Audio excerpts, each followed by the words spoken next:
भक्तराज श्री सुधनवा जी। श्री सुधनवा जी चंपकपुरी के महाराज हंसध्वज के पुत्र थे। महाराज हंसध्वज बड़े धर्मात्मा, प्रजापालक, शूरवीर और भगवत भक्त थे। उनके राज्य में जो भगवत भक्त और एक पत्नी व्रत का पालन करने वाला नहीं होता था, उसे आश्रय नहीं दिया जाता था, चाहे वे कितना ही ऊंचा विद्वान या अन्य असामान्य गुणों से युक्त ही क्यों न हो। एक बार पांडवों के अश्वमेध यज्ञ करते समय यज्ञ का घोड़ा इनके राज्य की सीमा के पास से जा रहा था।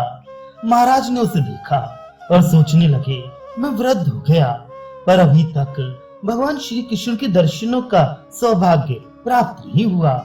अब इस घोड़े को रोकने के बहाने से युद्ध भूमि में जाकर अर्जुन के सारथी भगवान श्री कृष्ण के दर्शन करके अपने जीवन को सफल बना सकता हूँ। घोड़ा रोक लिया गया और पांडवों के साथ युद्ध करने के लिए सेना सजाई जाने लगी। राजगुरु शंख तथा लिखित की आज्ञा से संपूर्ण राज्य में घोषणा कर दी गई कि जो निर्धारित समय तक युद्ध स्थल में नहीं पहुंचेगा, उसे खोलते हुए तेल के कड़ाहे में डाल दिया जाएगा। राजाज्ञा के अनुसार सभी सेनाध्यक्ष, महारथी और शूरवीर निर्धारित समय पर रण क्षेत्र में आ डटे। सुधनवा के अन्य भाई सुबल, सुरथ, सम और सुदर्शन भी ठीक समय पर युद्ध भूमि में आ गए, पर सुधनवा समय पर ना सका। पहले तो वे माता के पास आज्ञा लेने के लिए गए। माता ने प्रेम से पुत्र को आसन दिया और कहा, बेटा तू युद्ध में जा तो रहा है, पर मेरे पास विजय होकर लौटना। मुझे घोड़े, हाथी या रथों की आवश्यकता नहीं है। मेरी कामना तो श्री हरि के दर्शनों की है। अगर संभव हो सके तो उनको ही अपने साथ लाना।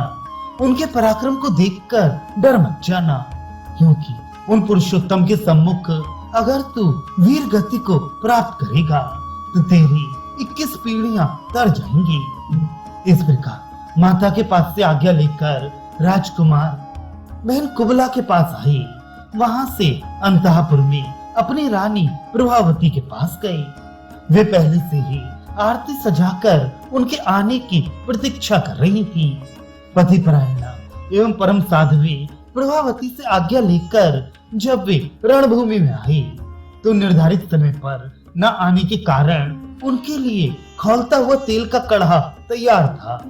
महाराज ने शंख और लिखित के पास दूत द्वारा संदेशा भेजा कि राजकुमार सुधनवा देर से आया है, उसके लिए क्या व्यवस्था की जानी चाहिए। यह सुनकर राजपुरोहितों ने समझा कि राजा अपने पुत्र के प्रति दया युक्त होकर उसे बचाने का प्रयत्न कर रहे हैं। उनको बड़ा क्रोध आया और वे दूत से बोले, जब सबके लिए एक ही आज्ञा है तब व्यवस्था पूछने की क्या आवश्यकता थी। हंसध्वज पुत्र के कारण अपने वचनों को आज झूठा करना चाहता है। जो अधर्मी लोग मोह या भय से अपने वचनों का पालन करना नहीं चाहते, वे तथा उनके आश्रय में रहने वाले समस्त व्यक्ति नरक में जाकर दारुण दुख भोगते हैं। अतः हम ऐसे असत्यभाषी के राज्य में रहना नहीं चाहते। इतना कहकर ऋषि शंख एवं लिखित राज्य त्याग कर चल दिए। जब राजा ने दूत से समाचार प्राप्त किया तो उन्हें बड़ा दुख हुआ। उन्होंने राजकुमार सुधनवा को तेल के कड़ाह में डालने का आदेश दिया और स्वयं राजपुरोहितों को मनाने के लिए चल दिए। राजकुमार को जलाने का आदेश जब मंत्री को मिला तो उसे बड़ा दुख हुआ। सुधनवा ये नहीं चाहते थे कि मंत्री मेरे पिता की आज्ञा का उल्लंघन करे। उन्होंने मंत्री को समझाया और स्वयं कड़ाही में कूदने को तैयार हो गए। वे उस समय भगवान से प्रार्थना करने लगे, हे दीनवत्सल, मुझे मृत्यु से भय नहीं, पर इस प्रकार मरकर मुझे आपके दर्शन का सौभाग्य प्राप्त नहीं हो पाया। मैं आया तो मरने के लिए ही था, पर इस प्रकार नहीं, बल्कि आपके चरण कमलों में गिरकर आपके भक्त के बाणों से घायल होकर।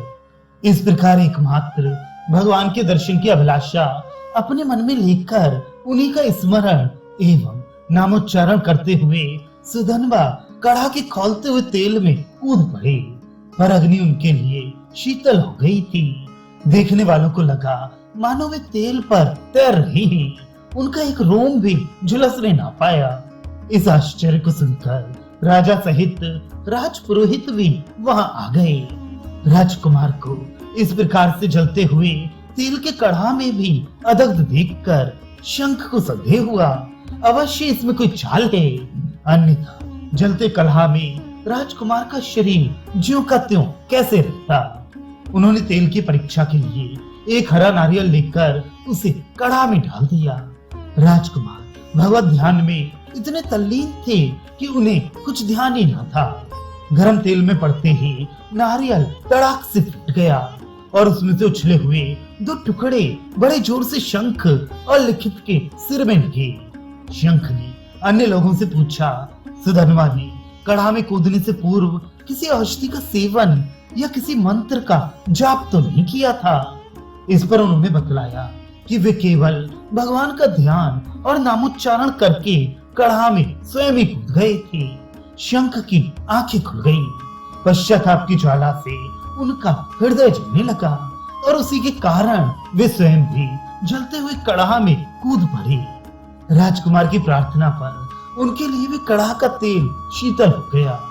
मुनि ने उन्हें छाती से लगा लिया और बोले, राजकुमार तुम धन्य हो, मैं ब्राह्मण हूँ, शास्त्रज्ञ और धर्मवेत्ता हूँ, पर भगवान से विमुख रहने के कारण सबसे बड़ा मूर्ख और नीच हूँ।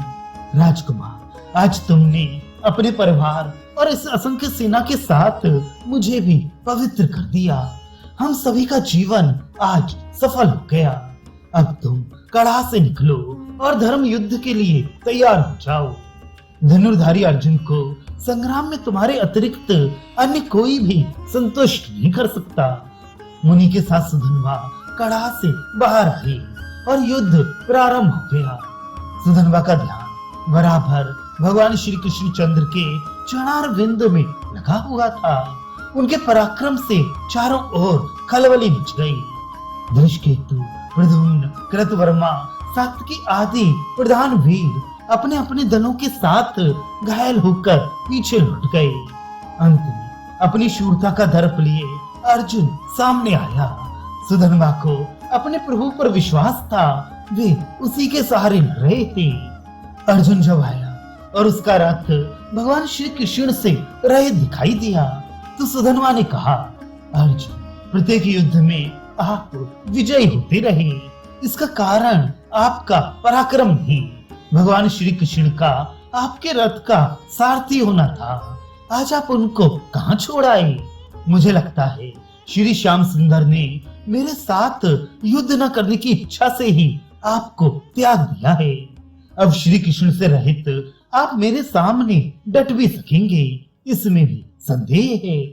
अर्जुन को क्रोध आ गया। उसने बाण वर्षा आरंभ कर दी, पर सुधनवा ने उन्हें काट काट कर तिल के बराबर टुकड़े कर गिराए। अर्जुन का रथ टूट गया।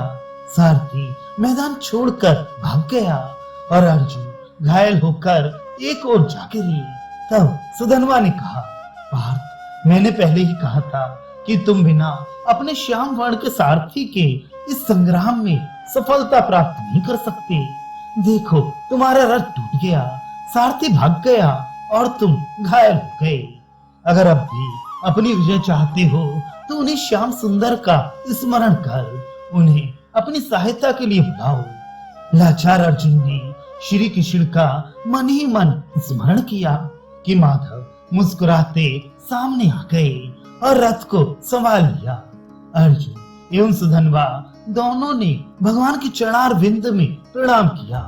श्री कृष्ण की रूप माधुरी को देखकर भक्तवर सुधनवा स्तब्ध हो गए। उनकी आंखें प्रातःकालीन कमल के समान खिल उठी।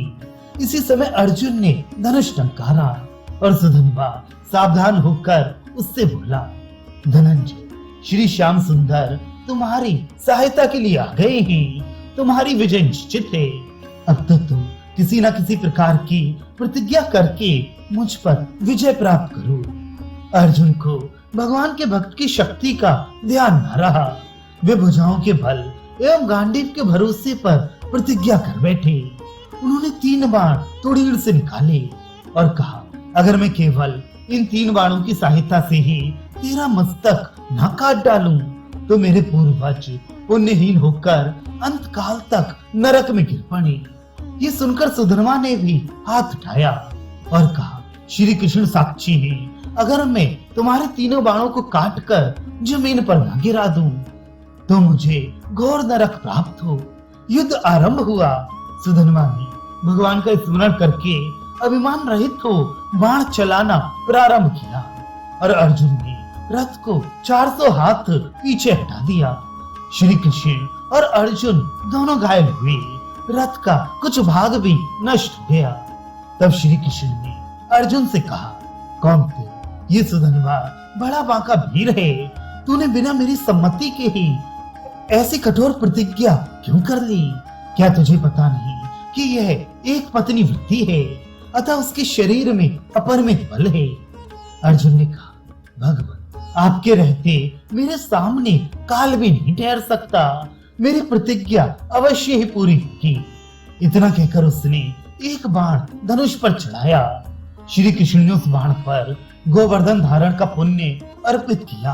बाण चला और सुधन्वा ने गोवर्धन धारी श्री कृष्ण का ध्यान करके एक बाण से अर्जुन के बाण के 2 टुकड़े कर दिए। पृथ्वी कांप उठी। अर्जुन ने दूसरा बाण साधा।